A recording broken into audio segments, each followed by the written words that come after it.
جدوجہد اور سفر کا کام کا آغاز کیا ہے اور اس کی ذمہ داری ہم نے جناب صابر بھائی صاحب کو دی ہے، اور جب سے جناب صابر بھائی صاحب نے مجلس اتحاد المسلمین کے کام کا آغاز کیا، آپ تمام لوگوں کی دعاؤں اور تعاون کے ذریعے الحمدللہ مجلس اتحاد المسلمین تیزی کے ساتھ آگے بڑھتے جا رہی ہے، اور احمد آباد کے بلدیہ کے انتخابات میں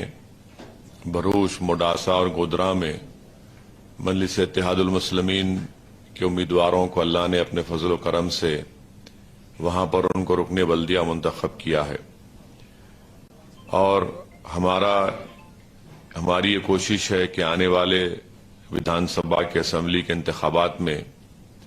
مجلس اتحاد المسلمین کے امیدواروں کو الیکشن میں لڑایا جائے، اور ہماری کوشش یہی ہے، ہمارا مقصد ایک ہی ہے کہ ہم صرف اپنے لیے یا اپنی ذات کے لیے ہم یہاں پر نہیں آئے ہیں، ہمارا منشا اور مقصد ایک ہی ہے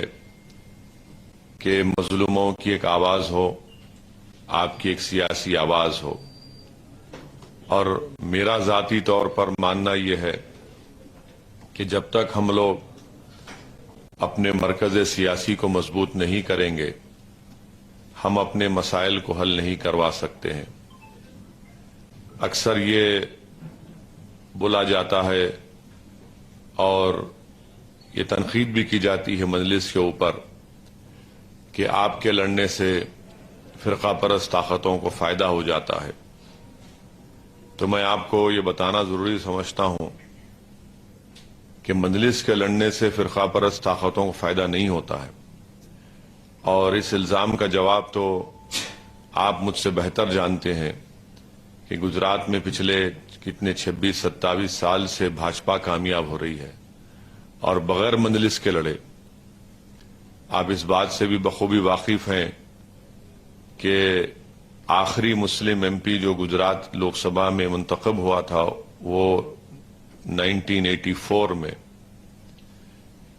تو کتنی نسلیں، کتنے بچے جوان بھی ہو گئے، اور کئی تو اب 40-45 سال کے قریب ہو گئے ہوں گے جنہوں نے آخری مرتبہ دیکھا ہوگا۔ اور اس لیے اس کے ساتھ ساتھ ہمارے مسائل ہیں، چاہے وہ تعلیم کا مسئلہ ہو، ہمارے تحفظ کا مسئلہ ہو، ہمارے تہذیب کا مسئلہ ہو، تو میرا ماننا یہ ہے، ہماری جماعت کا ماننا یہ ہے کہ ہم ان تمام مسئلے مسائل کا حل یہ ہے کہ ہم اپنے نمائندوں کو کامیاب کریں تاکہ وہ آپ کے ان مسائل کی ترجمانی ودھان سبھا میں جا کر کرے۔ جمہوریت میں صرف جذباتی تقریر کرنے سے، نعرے لگانے سے آپ کے مسائل حل نہیں ہوتے ہیں۔ ہم کو اپنے مسائل کو حل کروانا ہے تو جمہوری طریقے سے،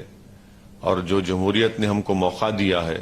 ہم اپنی پارٹی کے امیدواروں کو کامیاب کر سکیں۔ تو یہی آپ سے میں گزارش کرنے آیا ہوں،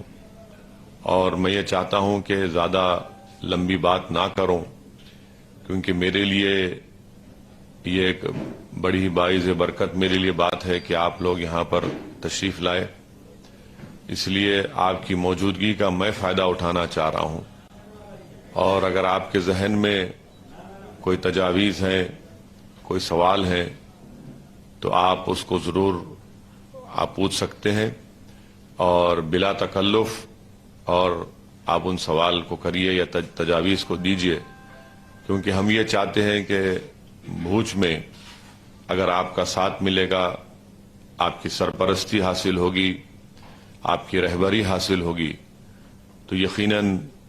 مجلس کو یہاں پر آپ کے ان تمام چیزوں کی وجہ سے مجلس کو ایک تقویت ملے گی، مجلس کو مقبولیت حاصل ہوگی، اور انشاءاللہ وہ کامیابی کا اسمبلی انتخابات میں وہ ضامن بھی بنے گا۔ تو آپ کا پھر سے شکریہ۔ اگر آپ کے پاس کوئی سوال ہے، تجویز ہے، تو آپ مجھ سے پوچھ سکتے ہیں۔ آپ کا بہت شکریہ تشریف لانے کے لیے۔